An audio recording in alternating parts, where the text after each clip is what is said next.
Hoje a gente vai começar falando sobre flores, certo?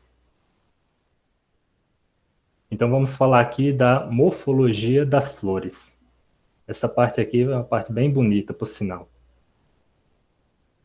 A gente vai tratar aqui um pouco das características gerais das flores, as partes constituintes que normalmente vocês vão encontrar nas flores em geral. Pode ser que vocês às vezes não encontrem uma parte ou outra, e aí eu vou explicar o porquê dessa ausência de peças aí nas flores.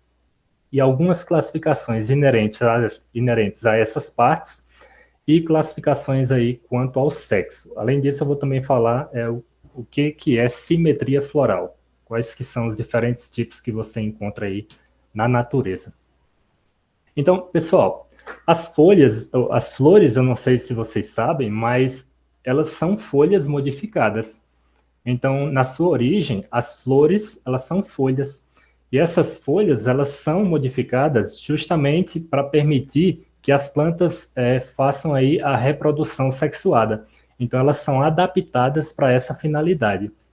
Mas assim como é, as folhas, elas também têm origem aqui em gemas terminais e axilares. As partes constituintes das flores, elas podem variar. Então, vocês podem ter todas essas partes que eu vou mostrar para vocês. Vocês podem ter algumas a mais, eventualmente. E isso vai definir como que você vai classificar essas flores. Então, essa aqui, eu já digo para vocês logo de cara que é uma flor perfeita. Por que que é uma flor perfeita? Porque ela é hermafrodita. Ela tem aqui tanto uma parte feminina, quanto ela tem uma parte masculina, certo? Então, tem aqui a parte que contém o ovário e tem a parte que contém os grãos de pólen. Pessoal, uma flor ela é dividida basicamente em 4 verticílulos. Verticílulos são esses níveis que tem esses constituintes que eu vou abordar agora, né? E geralmente eles seguem a mesma sequência, os 4 verticílulos. Os 2 primeiros, mais externos, são verticílulos protetores, e os 2 mais internos são verticílulos reprodutivos. Então, o primeiro verticilo, ele recebe o nome aqui de cálice, que ele é composto pelas sépalas, certo? Então, as sépalas constituem o cálice, que é o primeiro verticilo protetor, o mais externo. O segundo verticilo é chamado de corola, e essa corola ela é formada pelo conjunto de pétalas. Então, é o verticilo protetor mais interno. Além desses 2 verticilos protetores, a gente tem aqui o primeiro verticilo reprodutivo, que é o androceu, que é a parte masculina, formada aqui pelos estames, certo? E, por último, o verticilo reprodutivo mais interno é o gineceu, formado aqui pelo conjunto de carpelos, certo? E aí vocês lembram, lá quando eu falei de folha, que o eixo de sustentação da folha, ele tinha um nome, né? Que era pecíolo. Já na flor, esse eixo de sustentação recebe outro nome, que é de... esse, na verdade, aqui, ele está errado. Aqui ele fala que é pedúnculo, mas na verdade, na flor você tem pedicelo, certo? Então aqui é comum você observar que casos de alguma imagem que vem com a nomenclatura incorreta, eu falei para vocês lá no exemplo, se não me engano, de fruto, que tinha uma imagem que estava com a descrição incorreta, e aqui também é o mesmo caso. Então, o eixo de sustentação da flor, ele recebe o nome de pedicelo e não de pedúnculo, certo? No final desse pedicelo, você vai ter aqui uma base na qual vão estar inseridos todos esses verticilos que eu falei para vocês, os 2 verticilos protetores e os 2 reprodutivos. E para essa base aqui, a gente dá o nome de receptáculo, que é geralmente uma parte mais alongada aqui do pedicelo, certo? E aí aqui, a gente já falamos de sépala e já falamos de pétala, não tem mais o que abordar aqui por enquanto, mas eu vou só adiantar para vocês que o estame, ele é formado por 2 partes. Esse cabinho de sustentação aqui, ele é chamado de filete. E essa parte aqui de cima, que é a que efetivamente contém os grãos de pólen que são liberados aí durante a reprodução, é chamada de antera, certo? Então, o conjunto de estames, ele recebe o nome de androceu.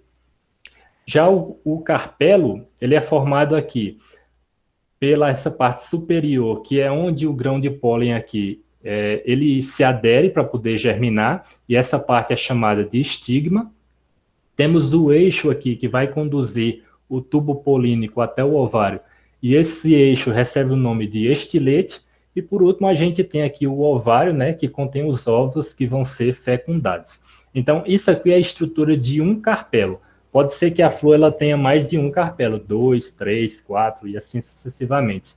E para o conjunto de carpelos, a gente vai dar o nome de gineceu, certo? Então, não esqueçam isso. Cálice, corola, androceu e gineceu, de fora para dentro, formado por sépalas, por pétalas, por estames e por carpelas, certo, pessoal? Então vamos começar aqui pelo pedicelo. Pedicelo eu já falei para vocês que é o eixo de sustentação das flores, né? Lá nas folhas era pecíolo, mas para as flores a gente tem uma denominação específica que é pedicelo. E nos frutos a gente ainda vai ter outra que é o pedúnculo, que estava descrito lá na imagem anterior erroneamente, né? Então ele é o eixo de sustentação da flor. Agora, a flor ela pode se apresentar de dois tipos. Ela pode ou não ter pedicelo. A folha que não tinha nem pecíolo e nem bainha, que ela estava com o limbo inserido direto no caule, a gente dava o nome de séssil, certo? E a mesma denominação a gente usa aqui para as flores que não têm pedicelo.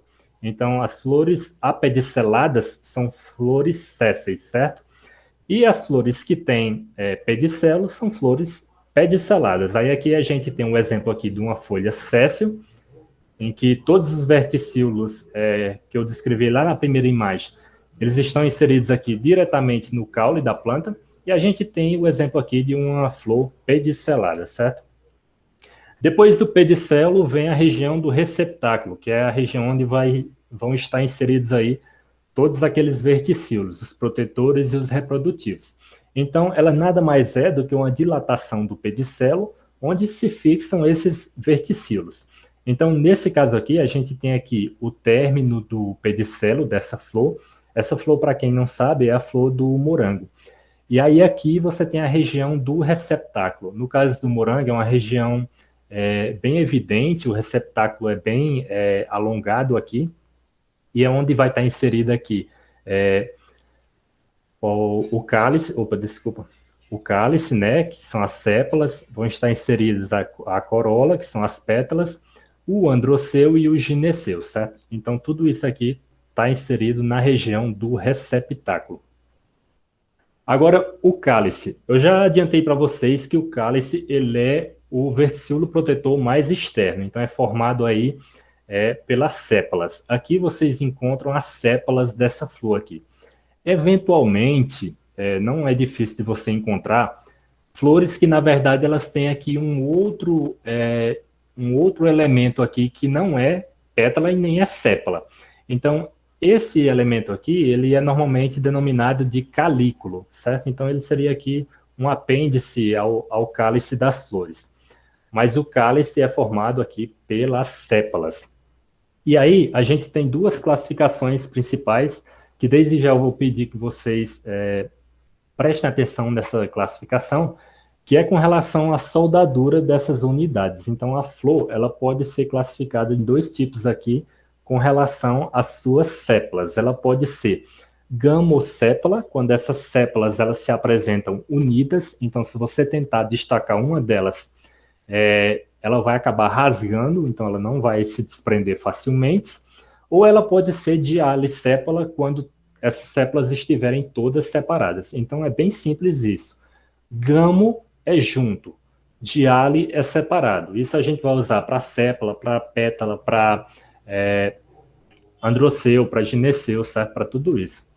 Então, aqui a gente tem um exemplo aqui de uma flor que ela é dialisépala, porque essas sépalas estão aqui separadas uma das outras, né? Então, você pode destacar facilmente aqui uma da outra. E você tem aqui o caso de uma flor gamosépala, que todas essas sépalas elas estão unidas, certo? Então, tem essas duas classificaçõezinhas básicas com relação ao cálice. Corola. Corola é o verticilo protetor mais interno. Então, depois do cálice vem a corola, formado aí pelas pétalas. E da mesma forma das sépalas, a flor ela também vai ter aqui duas classificações relacionadas à soldadura das pétalas. Então, a flor ela pode ser gamopétala, quando essas pétalas elas se apresentam unidas. Então, se você tentar remover uma delas, você vai acabar rasgando. É só você pensar numa flor, se você vai conseguir fazer bem me quer, mal me quer. Se você não conseguir fazer, se essa pétala ela rasgar, significa que a flor ela é gamopétala. Agora, se você conseguir fazer o bem me quer, mal me quer, tirando pétala por pétala, sem rasgar, então essa flor aí ela é denominada de dialipétala, ou seja, as pétalas estão separadas. Então essa figura aqui ela traz um exemplo de uma flor aqui que evidentemente é dialipétala. Você pode ver que as pétalas estão bem separadas uma das outras. Tem um espaço aqui de quase um dedo para você poder não ter como se confundir. Então essa flor aqui é uma flor dialipétala, certo, pessoal? Agora a gente tem ainda outras classificações relacionadas ao perianto. Perianto é o conjunto dos verticílios protetores, cálice e corola, certo? Então, eventualmente, alguma flor ela pode não apresentar um desses verticílios. Então, a gente acaba fazendo aqui uma classificação quanto à presença de peças nesse perianto. A flor ela pode ser aclamídia, quando ela não apresenta nem cálice nem corola. Então, você só vai ter ali as estruturas reprodutivas na flor, basicamente. Você tem uma flor que ela pode ser também monoclamídia, quando ela só tiver um dos dois, ou o cálice ou a corola, que é o caso aqui dessa flor, então é somente uma estrutura protetora. E você pode ter também as flores diclamídeas, que são as flores mais normalmente encontradas aí na natureza. Então ela vai ter dois verticílios protetores, vai ter as sépalas, que formam o cálice, e vai ter as pétalas, que formam a corola, certo, pessoal? Uma outra classificação que a gente faz é quanto à homogeneidade das peças do perianto.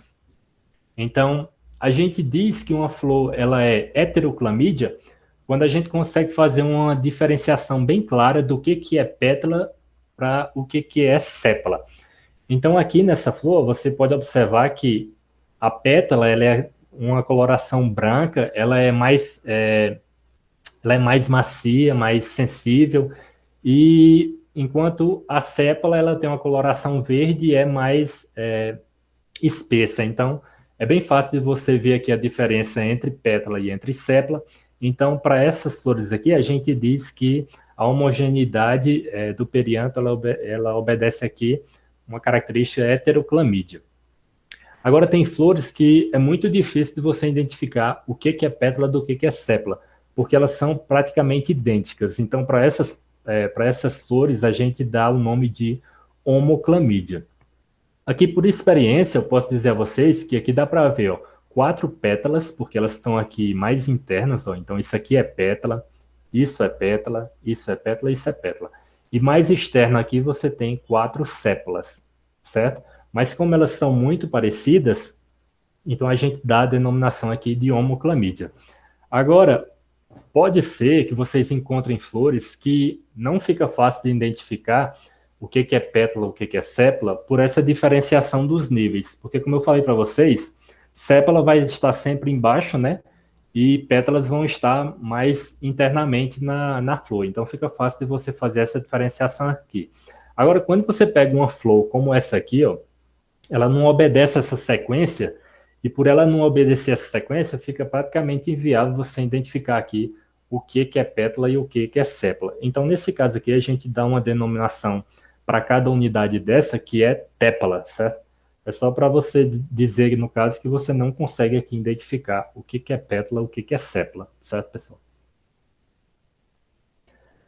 Agora, quanto ao número de peças por verticil, a gente tem também 3 classificações básicas. Vocês vão olhar sempre a questão do número de pétalas. Por quê? Porque número de pétalas e número de sépalas é sempre o mesmo, se tiver os dois, né? Então, Para uma flor trímera, vocês vão ter 3 pétalas e 3 sépalas, que é o caso dessa imagem aqui, ó. Você tem 3 sépalas mais externo e tem 3 pétalas aqui mais interno, que tem essa coloração aqui azulada, arroxeada. Aí você tem as flores tetrâmeras, porque tem 4 pétalas, né? E você tem as flores pentâmeras, que tem aí 5 pétalas. Isso serve não só para o número de pétalas, especificamente, mas também para os seus múltiplos. Então, uma flor que tem 6 pétalas, por ser múltiplo de 3, ela é classificada aí como uma flor trímera. As que têm 8, por ser múltiplo de 4, é classificado como tetrâmera. E as que têm 10, 15, 20, por ser múltiplo aqui de 5, né, classificado como pentâmera. Aqui nada mais é do que a falta de uma pétala aqui que está causando confusão, mas essa flor aqui ela é pentâmera, né? Então ela tem 5 pétalas e tem 5 sépalas. Desvendou aí a charada. Então agora falando de androceu. Androceu é o primeiro verticilo reprodutivo, né, o mais externo, que é o verticilo reprodutivo masculino. Então ele vai ter ali os grãos de pólen. Então, já falei para vocês que o androceu é formado pelo conjunto de estames. Estame é uma unidade dessa, então ela vai ter aqui 2 constituintes básicos, que é o filete, que é o cabinho de sustentação, né, da antera, e essa antera aqui, ela ainda vai ter aqui umas espécies de umas bolsinhas, que a gente dá o nome aqui de teca, que são essas bolsinhas que guardam aí os grãos de pólen. Então, quando essas bolsinhas elas se abrem, elas fazem a liberação do grão de pólen que vai voar ou vai ser transportado por algum inseto ou mesmo pela gente, vai ser transportado e colocado lá no estigma dos carpelos. Então, existem ainda outras classificações com relação ao tipo de inserção do filete na antera. Então, é uma coisa bem complexa, assim. Se a gente for olhar toda a classificação que tem na botânica, a gente acaba ficando doido. Tem classificação também quanto à abertura das anteras, tem rimosa, valvar, poricida. E aqui, com relação à inserção do filete na antera, a gente tem 3 principais, que é a base fixa, quando essa inserção do filete na antera, ela se dá aqui na base. Dorsifixa, quando se dá no dorso ou no meio da antera, e a apical quando se dá no ápice da antera. Então aqui por essa imagem vocês podem ver que o filete ele está inserido aqui mais ou menos no meio da antera. Então para esse tipo de filete a gente daria a classificação de inserção dorsifixa, certo? E aí esses grãos de pólen, né, uma vez que eles chegam lá no gineceu ou no estigma, né, dos carpelos, ele vai germinar e ele vai emitir ali um tubo polínico que vai se direcionar lá para o ovário para fazer a fecundação dos ovos. Então aqui a gente tem um detalhe para ver esses grãos de pólen com um zoom aqui, né?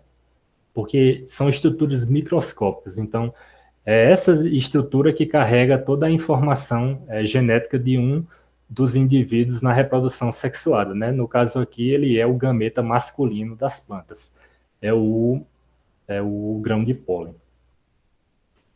A gente tem uma outra classificação aqui, que é quanto ao número de estames em relação ao número de pétalas.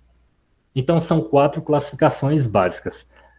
A gente vai ter o seguinte, se o número de estames ele é menor do que o número de pétalas, a gente dá o nome de oligostêmone. Então, é o caso dessa flor aqui. Essa imagem ela não ajuda muito, mas essa flor ela tem 5 pétalas. Mas, por outro lado, ela só tem 4 estames. Os estames são essas estruturas aqui menores. Essa mais interior aqui, ela é o gineceu, certo? Então, por conta que essa flor ela tem 4 estames e 5 pétalas, ela recebe aqui a classificação de oligostêmone. Se esse número ele é igual ao número de pétalas, é isostêmone. Se ele tem o dobro do número de pétalas, ele é diplostêmone. E por último, se ele tem mais do que o dobro do número de pétalas, a flor é classificada como polistêmone. Um detalhe aqui é que esse número não necessariamente ele vai ser mais que o dobro. Se ele tiver, por exemplo, a flor tem 4 pétalas, mas na verdade ela tem 5 estames, Então aí você tem que ele é maior do que a quantidade requerida para ser isostêmone, né, que seria 4 estames para 4 pétalas, mas ele também não chega a ser classificado como diplostêmone, porque para ser diplostêmone teria que ter 8 estames. Mas então nesses casos a gente também acaba classificando aí como polistêmone, certo? Então aqui a gente tem uma flor que tem também 5 pétalas, 1, 2, 3, 4, 5, e a gente tem 5 estames, 1, 2, 3, 4, 5. Então essa flor aqui recebe a classificação de isostêmone. Agora a gente tem uma flor que tem 1, 2, 3 pétalas, isso aqui são sépalas aqui embaixo, certo? Então tem 3 pétalas, mas estame ela tem 6. Então, 1, 2, 3, 4, 5, 6. Então, o número de estames é o dobro do número de pétalas. Então, para essa flor aqui, a gente classifica como diplostêmone. E a gente tem o caso da flor aqui da goiabeira. Essa foto eu tirei aqui no setor de agricultura da UFPB, que a goiabeira aqui ela está na época já da floração. Então, é bem óbvio aqui que a quantidade de estames é muito maior do que o dobro do número de pétalas. Então, essa flor aqui da goiabeira recebe a classificação de polistêmone, certo? A flor da goiabeira ela tem 5 pétalas, mas aí quando você vê uma flor desse jeito, você não precisa nem contar, porque é evidente que aqui você vai ter mais do que 10 estames, certo, pessoal? Então aqui, ó, vocês, não sei se dá para vocês verem, mas aqui no centro tem uma estrutura que ela está mais elevada. Esse aqui é o gineceu. Então é a parte feminina. A parte masculina está ao redor dela aqui, certo? Então o gineceu é formado aí pelo conjunto de carpelos, né? Cada unidade de carpelo ele vai ter aí estigma, que é essa parte superior, que é onde os grãos de pólen eles vão aderir ali para poder germinar. Você tem o estilete, também denominado aqui de estilo, que é esse eixo por onde vai passar aqui o tubo polínico, e você tem o ovário, onde estão presentes aí os óvulos, né, que vão ser fecundados. Então, aqui a gente tem um exemplo aqui que é feito um corte aqui horizontal nessa flor. Então, você pode ver aqui as cavidades aqui do ovário, e você pode ver aqui já os óvulos que vão ser fecundados. Então, o conjunto de carpelos a gente dá o nome de gineceu, né? Então, nesse carpelo aqui, no estigma, o grão de pólen ele vai aderir e vai germinar. Com essa germinação, ele emite aqui um tubo que a gente chama, a gente chama de tubo polínico, e ele vai levar aí os gametas masculinos até o ovário desse gineceu, né, para poder fazer essa fecundação. Então aqui ele vai passar pelo estilete, né, e ele vai unir esses gametas masculinos com os gametas femininos que vão estar aqui no ovário para poder formar o zigoto e desenvolver a planta, né? Uma classificação quanto às soldaduras dos carpelos também obedece àquele mesmo raciocínio de Gamo e de Ali. Então, se você tem mais de um carpelo e eles estão aqui separados, então essa flor ela é de ala carpelar. Agora, se todos esses carpelos estão unidos, a gente dá a denominação de gamo carpelar. Mas vocês podem me perguntar, e se a flor só tiver um, Tiago, como é que a gente vai identificar se é gamo ou de ala? Se a flor só tiver um, a gente considera gamo carpelar. Então, gamo é se você só consegue ver uma estrutura no gineceu. Agora, se você consegue ver aí estruturas múltiplas, que são os carpelos separados, então a gente dá a denominação aqui de diala e carpelar, certo? Então, essa classificação aqui, ela diz respeito à posição do ovário. Então, quando o ovário ele está ali em cima do receptáculo, aqui a gente tem um receptáculo, né? Lembram que recebe ali os verticilos protetores, os reprodutivos. Então, quando esse gineceu, esse ovário, ele está acima, a gente dá a classificação aqui de ovário súpero, certo? Agora, se ele tiver abaixo do receptáculo, vocês podem ver que o receptáculo ele vem aqui, ó. Aqui é onde estão inseridos aqui os estames, estão inseridos as sépalas, as pétalas, e o ovário, na verdade, está abaixo desse receptáculo. Então, nesse caso aqui, o ovário é ínfero. E se a flor apresentar aí um meio termo, então a gente dá a classificação aí de semi-ínfero. Então essa classificação é da posição do ovário em relação ao receptáculo. Agora a gente tem uma classificação que é quanto ao sexo. Então, a flor ela pode ser unissexual, e aí, sendo unissexual, ela pode ser unissexual masculina ou feminina, ou ela pode ser também uma flor perfeita, que é a flor hermafrodita. Então, ela vai ter tanto gineceu como vai ter androceu.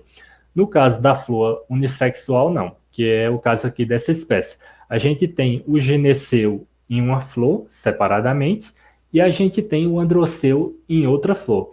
Então, nesses casos aqui, há claramente uma separação espacial entre esses verticilos reprodutivos. Então, para que essa flor aqui ela seja fecundada, tem que haver aí o carreamento desses grãos de pólen da flor masculina para a flor feminina, certo? Então, aqui a gente tem flor feminina, masculina, e temos o caso aqui da flor hermafrodita, também denominada de flor perfeita, porque ela tem tanto o gineceu como tem androceu. Eu não sei se vocês conhecem, mas essa flor é bem interessante, por sinal, é a flor do maracujá. Então é uma flor bem simples de você encontrar por aí. Inclusive tem aqui no setor, se vocês quiserem passar depois para dar uma olhada, é uma flor bem bonita. Então aqui vocês têm aqui as anteras vocês têm aqui, então os grãos de pólen, eles estão aqui nas anteras, e aí essa flor ela tem uma particularidade, ela só é polinizada por um besouro que na minha região chama de mamangava, que é como se fosse uma abelha bem grande e preta. Então, essa flor ela tem uma arquitetura bem peculiar, que ela é bem alta. Então, as abelhas comuns, a Apis mellifera, ela não consegue fazer a polinização do maracujá. Então, tem que ser a abelha mamangava, a abelha preta, que ela consegue, quando ela entra aqui, passa por baixo dessa flor, ela acaba esfregando as costas aqui e aderindo esses grãos de pólen, e posteriormente, quando ela vai saindo aqui, ela passa também esses grãos de pólen aqui no gineceu, aqui, mais especificamente aqui no estigma. Aí esses grãos de pólen vão germinar, né? Emitir o tubo polínico e fecundar aqui os óvulos que estão aqui no ovário. Então essa flor aqui é bem interessante, é a flor do maracujá, que é uma flor hermafrodita. Então, tem muitas culturas que apresentam essa diferença espacial entre os órgãos, né, entre os verticilos reprodutivos, o androceu e o gineceu. E uma dessas espécies é o mamão.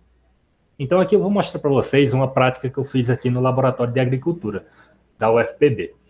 Quando a gente planta o mamão, pode ser que a gente encontre mamão macho, ou seja, só vai ter flor masculina. Pode ser que a gente encontre mamão fêmea, só vai ter flor feminina. E pode ser que a gente encontre aí o mamão que é o ideal, que é o mamão hermafrodita, que vai ter, a flor vai ter órgão masculino e órgão feminino. Então, o que acontece? Quando você planta mamão, você tem que plantar no mínimo umas 3 ou 4 mudas por cova. Por quê? Porque não tem como você saber, na fase juvenil aqui, ainda de muda, o que essa planta vai ser quando ela crescer. Se ela vai ser macho, fêmea ou hermafrodita. Então, acaba que você tem que plantar ali 3 a 4 mudas, irrigar, adubar, para só lá na frente você fazer o desbaste selecionando as plantas hermafroditas. Eu pergunto para vocês, quando vocês vão num supermercado, que tipo de frutos desses 3 vocês encontram lá? Vocês encontram esse aqui, esse, ou vocês encontram esse com relação ao formato? O que está mais parecido com o mamão que a gente compra no supermercado? Esse mamão aqui é o mamão hermafrodita, então ele tem um formato aqui oblongo. O mamão macho, quando você encontra ele apresenta um fruto rudimentar, então geralmente é deformado, é um mamão bem feio mesmo, e eu não lembro se eu já provei, mas dizem que o gosto dele é horrível, não tem quase açúcar. Aqui vocês têm um mamão fêmea, que é um mamão num formato mais arredondado, e esse é o mamão que você geralmente encontra no supermercado, que é o mamão hermafrodita.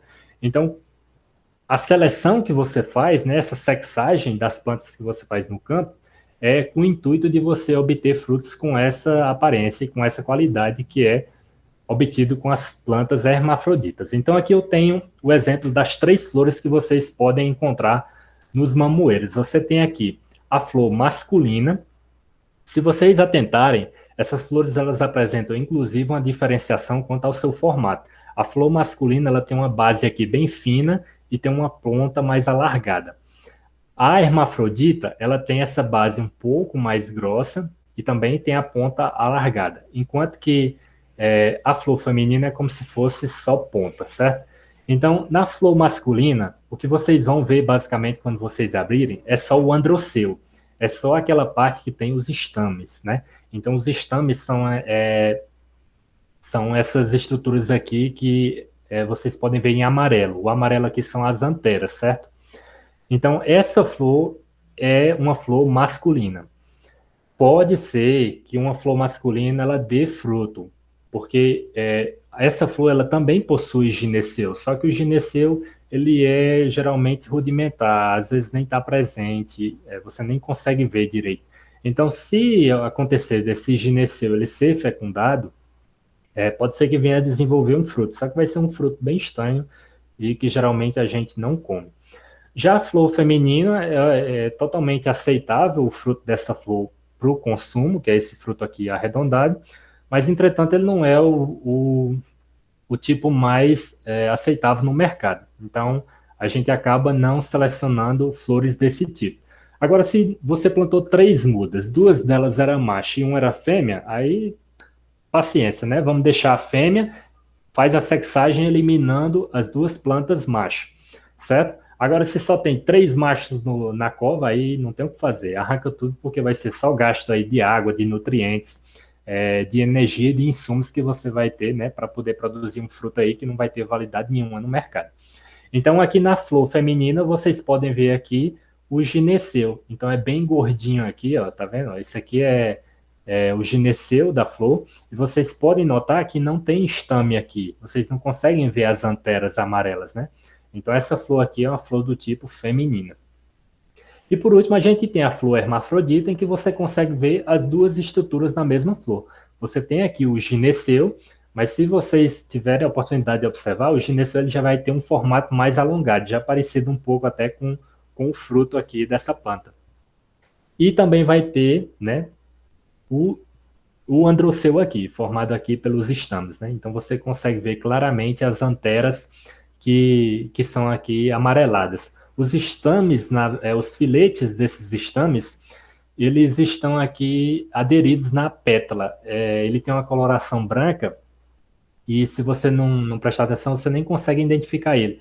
Inclusive, para esse tipo de filete, de estame que está o filete aderido na pétala, a gente chama de estames epipétalos, porque ele está colado aqui nessa pétala. Então, a flor hermafrodita vai ter parte feminina e vai ter a parte masculina. E por último, vamos falar aqui de simetria floral. Então, vocês lembram lá da biologia geral, qual que é a simetria do corpo humano? Se a gente pudesse partir o nosso corpo em 2 metades iguais, né, a gente partiria aqui centralmente, né, e a gente teria uma simetria aí bilateral. No caso das flores, vocês podem achar diferentes simetrias. As flores que apresentam simetria bilateral, elas recebem aqui a denominação de zigomorfa. Agora tem flores que tanto faz você partir ela assim, como assim, como assim, como assim. Sempre ela vai dar 2 lados iguais para você. Então, para essas flores aqui, a gente dá o nome de actinomorfa, que é o exemplo aqui dessa planta. Então, não importa onde você fizer esse corte, você sempre vai obter aqui 2 lados iguais, né? Então, actinomorfa, zigomorfa, quando o plano de simetria ele é bilateral, então só dá para você cortar aqui para ter 2 partes iguais, né? E tem as flores assimétricas. Aí, nesse caso da flor assimétrica, não tem como você dividir para ter 2 metades iguais. Não tem plano de simetria. Então, essa flor aqui é assimétrica. Então, eu trouxe aqui só um slide extra para mostrar para vocês que os tratos culturais, eles também podem influenciar aqui a floração, né? Então, a forma como você maneja a planta influencia o comportamento dela aí com relação a se ela vai crescer, investir em crescimento vegetativo, se ela vai investir aí na reprodução. ou seja, na produção de frutos, né?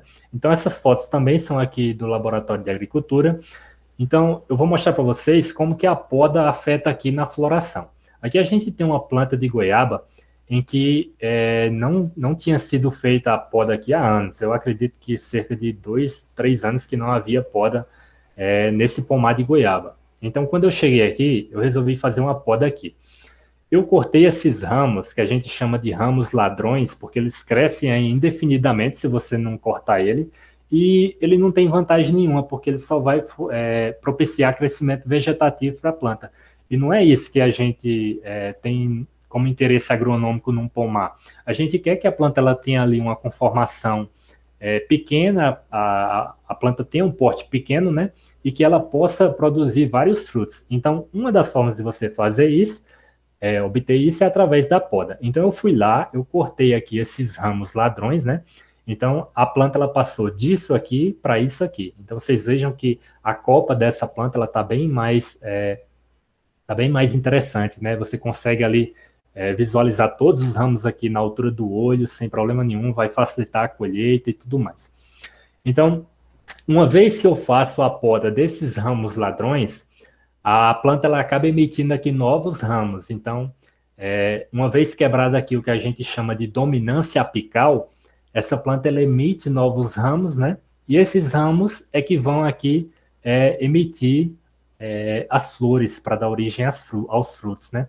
Então, tá cheio dessas flores lá no pomar, tá muito bonito o pomar de goiaba aqui no Laboratório da Agricultura, né? Inclusive já tem até frutos. Então, com essa prática aqui, com esse trato cultural, você aumenta a produção de frutos no pomar. Sem contar que você também elimina aqui ramos doentes, você obtém aqui ramos mais vigorosos, né? Ramos jovens com bastante vigor, e esses ramos vão dar aqui origem a excelentes frutos.